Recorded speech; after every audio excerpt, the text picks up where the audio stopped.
कहते हैं जब गुस्सा मन के अंदर काफी समय से पनप रहा हो और लाख दबाने के बावजूद भी जब वो सहन की सीमा पार कर ले तो वो फूट पड़ता है और तब उसके परिणाम भयावह की होते हैं। ठीक ऐसा ही बुधवार को एमपीजे कॉलेज के ठीक सामने मौजूद पार्क में देखने को मिला। यहाँ मौजूद पढ़े लिखे युवा बेरोजगार में सरकार के प्रति गुस्सा साफ नजर आया। ऐसे हालातों में बेरोजगार युवा के साथ कांग्रेस, उक्रांत सहित तमाम संगठनों का एक मंच पर साथ खड़ा होना भाजपा के लिए अब खतरनाक साबित हो सकता है। युवा उन्माद भड़क गया है और सरकार की यूकेपीएससी परीक्षा सहित यूओयू, ऑपरेटिव बैंक सहित तमाम सरकारी महकमों में अपनों और चहेतों की नियुक्तियों के पर्दाफाश के बाद अब सरकार की जीरो टॉलरेंस वाली बात पर बटा लग चुका है। इसी तरह पूरे राज्य में अंदर ही अंदर सरकार के प्रति चिंगारी भड़की हुई है। इस चिंगारी को भड़कने से रोकने के लिए धामी सरकार पूरी जुगत लगा रही है, कहीं न कहीं अपनों को बचाने का प्रयास भी कर रही है। और यही वजह है कि 21वीं सदी का युवा चिकनी चुपड़ी बातों में नहीं, वो सीधा एक्शन चाहता है। ऐसे हालातों में अब भाजपा के पास फेंकने को कोई पासा नजर नहीं आ रहा है। भाजपा के शीर्ष नेता इस खाई को पाटने की कोशिश तो कर रहे हैं मगर विफल ही नजर आ रहे हैं। बढ़ती घोटाले को सीबीआई जांच की मांग कर रहे हैं। युवाओं का स्पष्ट तौर पर कहना है कि आखिर कब तक बकरे की अम्मा खैर मनाएगी। युवाओं को उछलने वाली सरकार के दम का वक्त अब नजदीक है। लाख असल मुद्दों से वह आम जनता को गुमराह कर ले मगर प्रदेश के युवा ने अब धनुष की प्रत्यंचा खींच डाली है। बहरहाल महाआक्रोश रैली में पहुंचे युवा और नेताओं ने क्या कुछ कहा, आप भी सुनिए। हल्द्वानी में आया हूँ और एक बेरोजगार बंदा हूँ। मैं चाहता हूँ, पूछता हूँ सरकार से कि जो आज हमारे घोटाले हो रहे हैं ये क्यों हो रहे हैं और जो ये घोटाला करा रहे हैं इनको क्यों ना पकड़ा जा रहा है। ये छोटे मछलियों को पकड़ा जा रहा है, जो बड़ी मछलियाँ हैं। हाकम सिंह तो छोटी मछली है, हाकम सिंह भी बड़ा मछलियाँ यहाँ पे है अभी। और हम जानते हैं कि इनके तहत सीबीआई जाँच करके और हमारी जो परीक्षा में धांधली की है इनके तहत कार्रवाई की जाए। और जो बड़े पोस्ट हैं, देखते हैं हम कि विधानसभा में बैकडोर की भर्तियां की है, क्या हम उस लायक विधानसभा लायक हम नहीं है। हमारे युवा इतने साथी हमारे बेरोजगार बैठे हैं, क्या अपने भतीजावाद या भाईवाद क्यों कर रहे हैं। हम सरकार से पूछते हैं क्या विधानसभा में इन्हीं के लिए पोस्टें हैं, हमारे लिए नहीं है क्या हम। मेरा संदीप रावत, मैं सल्ट अल्मोड़ा से हूँ और मैं अपनी इतनी बड़ी मात्रा में युवा आक्रोशित है तो जरूर एक बहुत बड़ा मामला सामने जो यूकेएसएससी में घूसखोरी 20-20, 25-25 लाख रुपए में नौकरियां बेची जा रही है। इनके पीछे जो नकाबपोश नेता हैं, जो मगरमच्छ हैं, उनको सामने लाके जेल के पीछे डालने के लिए आज ये युवा सड़कों पे आए हैं।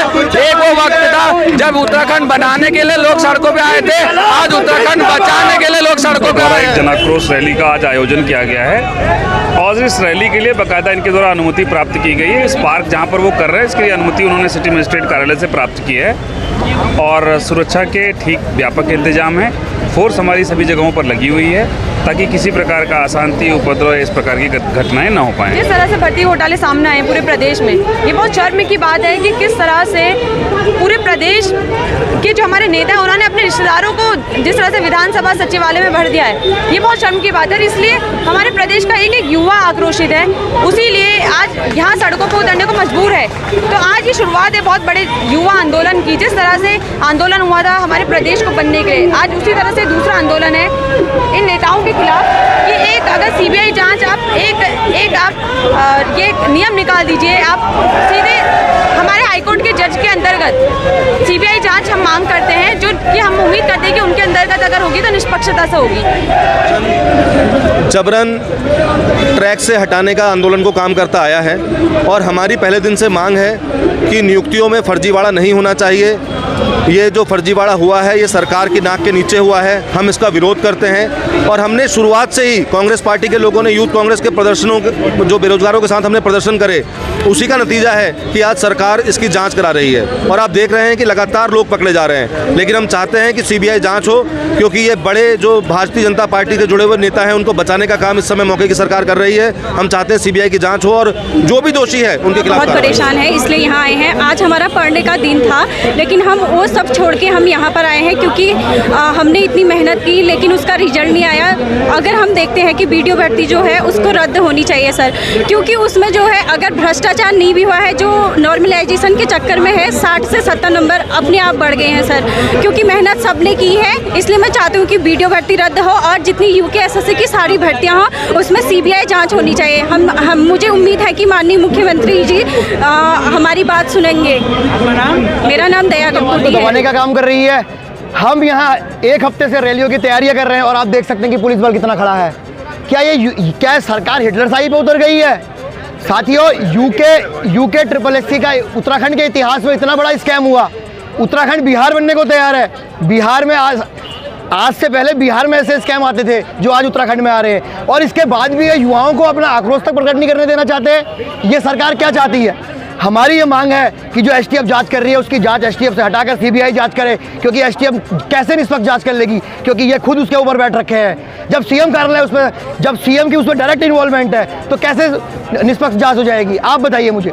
तो हमारा ये मानना है कि आज सीबीआई जांच होगी, इसके बाद युवा कूच करेगा और उसके बाद युवा अपनी आवाज को देहरादून तक पहुंचाएगा। उस टाइम पर इन राजनीतिक दलों ने कहा था कि हम युवा सरकार बना रहे हैं। भले उस टाइम पर 45 साल के लोगों को इन्होंने मंत्री बनाया, विधायक बनाया, और आज के टाइम में जो असली युवा है, जो 18 साल से 42 साल के बीच का है, वो आज बेरोजगार बैठा पड़ा है। वो कहीं पे पकौड़े तल रहा है, पकौड़े तलने के लिए भी उसके पास इन्वेस्टमेंट के लिए पैसा नहीं है। हमारा उत्तराखंड 2000 में बना था।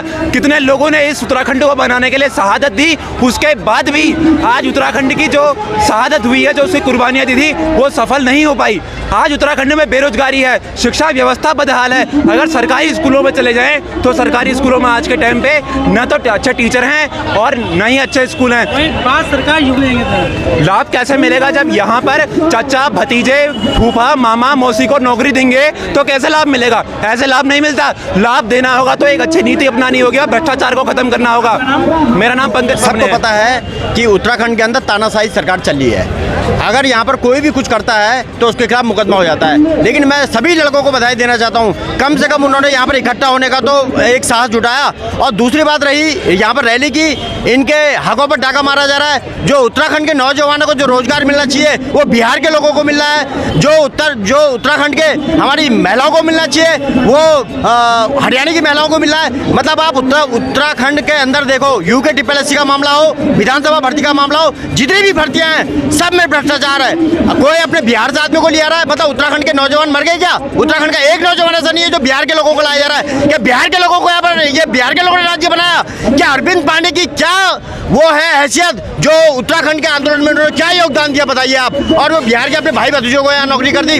और मैं दूसरी बात एक और बात कहता हूँ, माननीय उत्तर प्रदेश के मुख्यमंत्री जी तमाम जगह बुलडोजर चला रहे हैं। उत्तराखंड के अंदर लाखों बेरोजगारों भविष्य को, युवाओं का जो भविष्य चौपट किया है, मूसा जो मास्टरमाइंड है उसके घर में अभी तक बुलडोजर क्यों नहीं चला? उत्तराखंड के लोग देखना चाह रहे हैं कि आपने माफियाओं के घर में बुलडोजर चलाए, लेकिन मूसा के घर में बुलडोजर कब चलेगा? ये हम लोग उत्तराखंड के लोग चाहते हैं। वही बात करी जाए। नहीं, देखिए उत्तराखंड राजनीति हमेशा भेड़ी चढ़ी है, लेकिन मैं तमाम लोगों से निवेदन कर रहा हूँ, यहाँ पर जितने भी हमारे भाई बंदा हैं, इसको नॉन पॉलिटिकल बनाओ। किसी हो सकता है इसमें सरकार के साजिशकर्ता भी लोग हमारे बीच में हो सकते हैं। ये आंदोलन जो है सफल होना चाहिए। कोई बीच में पत्थरबाजी ना करे, कोई हमारे प्रशासन को वो ना करे।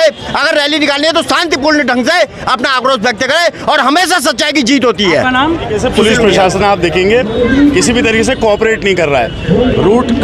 रूट की जो यात्रा का रूट था उसमें विघटन पैदा करने का कार्य करा, और उसके बाद कॉलेज बंद करा दिया। और जो यूथ कॉलेज से आना था उसको वो ना आए सड़कों पे, ना दिखे। इतना भारी विरोध, ये सारी भर्ती की जो प्रक्रिया चली है और जिसको अनावृत करा है कांग्रेस ने शुरुआत करी इसको अनावृत करने में, और आज प्रदेश का युवा बागडोर संभालकर इसका नेतृत्व कर रहा है। तो हमारे प्रदेश के युवाओं को हमारा सलाम है, हम उनके साथ कंधे से कंधा मिलाकर चल रहे हैं।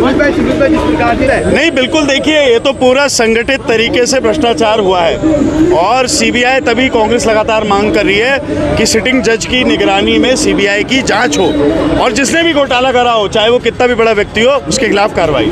सुमित जी, आज लगातार नहीं, बिल्कुल देखिए, विपक्ष पक्ष सकारात्मक तरीके से एकजुट होकर, जहाँ पे हमारे पहाड़ की जवानी की बात आती है, युवाओं की बात आती है, हम सब लोग एक हैं इस प्रदेश के हित में, इस प्रदेश के युवाओं के हित में। कांग्रेस कंधे से कंधा मिलाकर हर संगठन के साथ चलने को तैयार है। में बहुत आक्रोश का माहौल है जो भर्ती घोटाला हुआ और जिसमें सरकार लिपापोती करने में जुटी पड़ी है।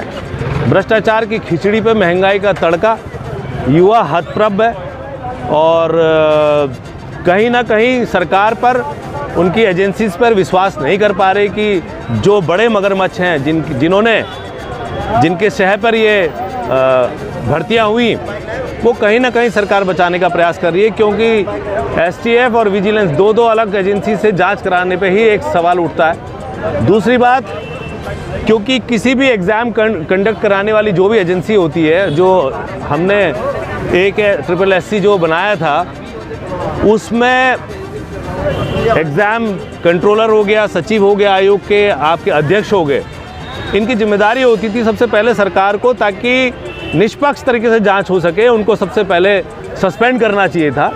लेकिन ऐसा ना करके जब मामला हमारे उपनेता कांग्रेस वन कापरी जी जब गए तो दूसरे दिन खाना पूर्ति के लिए सरकार ने कुछ कार्रवाई करी। लेकिन आज युवा जो इस मैदान पे उतरा है, और यही युवा है, मुझे आज भी याद है जो उत्तराखंड का आंदोलन चला था, युवा शक्ति नाम महिला शक्ति ने, एक आंदोलनकारी हमारे साथ भी खड़े हैं। तो इस प्रदेश को इस भावना से कि युवाओं को रोजगार मिलेगा, लेकिन रोजगार के नाम पर सरकार भ्रष्टाचार आंदोलन करने के लिए सड़क पर आने के लिए मजबूर है, और यह सब कुछ भारतीय जनता पार्टी के सरकार में हुआ है। और मेरा निश्चित रूप से मत है, चाहे वो अधीनस्थ चयन सेवा आयोग हो, चाहे अन्य विभागों की भर्तियां हों, इसमें भारी घोटाला हुआ है। अपने चहेतों को, अपने लोगों को और ऐसे लोगों को रोजगार सुलभ कराया गया जो पात्र ही नहीं थे और जो योग्य थे, जो काबिल थे, जो मेहनतकश थे, नौजवान थे, उनके भविष्य के साथ खिलवाड़ हुआ है। हमारी मांग है कि अधीनस्थ चयन सेवा आयोग में जो भारी घोटाला है, लगातार नियुक्तियां होती रही हैं, सरकार के नाक के नीचे होती रही हैं, जो जीरो टॉलरेंस की बात करते हैं, उनके नाक के नीचे, उनके सर पर ये सारा काम हुआ है। हम चाहते हैं कि जो माननीय उच्च न्यायालय के न्यायाधीश, वर्तमान न्यायाधीश या सुप्रीम कोर्ट के माननीय न्यायाधीश, उनके देखरेख में, उनकी निगरानी में सीबीआई इंक्वायरी हो, तभी सच सामने आ पाएगा। हमारा कहना है कि एसआईटी या विजिलेंस जांच से कहीं न कहीं इस मामले को दबाने की कोशिश की जाएगी।